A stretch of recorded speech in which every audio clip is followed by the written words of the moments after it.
ថ្នាក់រៀនវិវិធកម្រិត Master ដោយសារសិស្សយើងមានចង្អុលច្រើនតាក់ទងមួយការរៀនហ្នឹងយើងរៀនអីខ្លះអញ្ចឹងវីដេអូនេះខ្ញុំបង្ហាញតិចមានន័យថាការរៀនហ្នឹងយើងផ្ដោតលើមុខងារ Aztec មុខងារ Structure និងមុខងារ MEP សម្រាប់មុខងារ Aztec នេះយើងផ្ដោតលើមុខងារមួយទៀតតាក់ទងមួយ Massing and Size Massing ហ្នឹងយើងផ្ដោតលើអគារខ្ពស់ហើយសម្រាប់ Size ហ្នឹងយើងផ្ដោតលើការរៀបចំ landscape អញ្ចឹងណាអញ្ចឹងឧទាហរណ៍ថាមុខងារ Aztec របស់យើងនេះយើងបង្រៀនដល់120វីដេអូជាងអីប៉ុន្តែយកអត់ទាន់ចប់ទេដោយសារមេរៀនហ្នឹងវាវែងដូចខ្ញុំបង្ហាញអញ្ចឹងការងារ detail Aztec វាច្រើនវារហូតដល់16ចំណុចនៅពេលដែលយើងបញ្ចប់ការងារ Aztec រួចរាល់យើងនឹងចាប់ផ្ដើមយក model Aztec ហ្នឹងចូលទៅកាន់ model មួយទៀតយើងនឹងចាប់ផ្ដើមការងារ structure អញ្ចឹងការងារ structure មានន័យថាវាមានមុខងារផ្សេង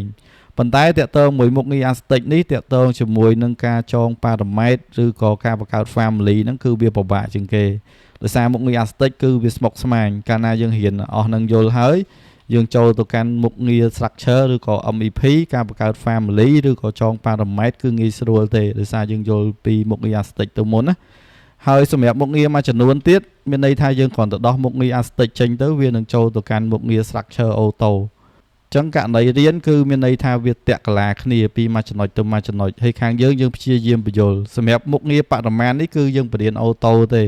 អ្នកខ្លះគាត់បែងចែកតែខាងយើងអត់ទេយើងអត់សូវចង់និយាយអីច្រើនទេប៉ុន្តែយើងបង្ហាញច្រើន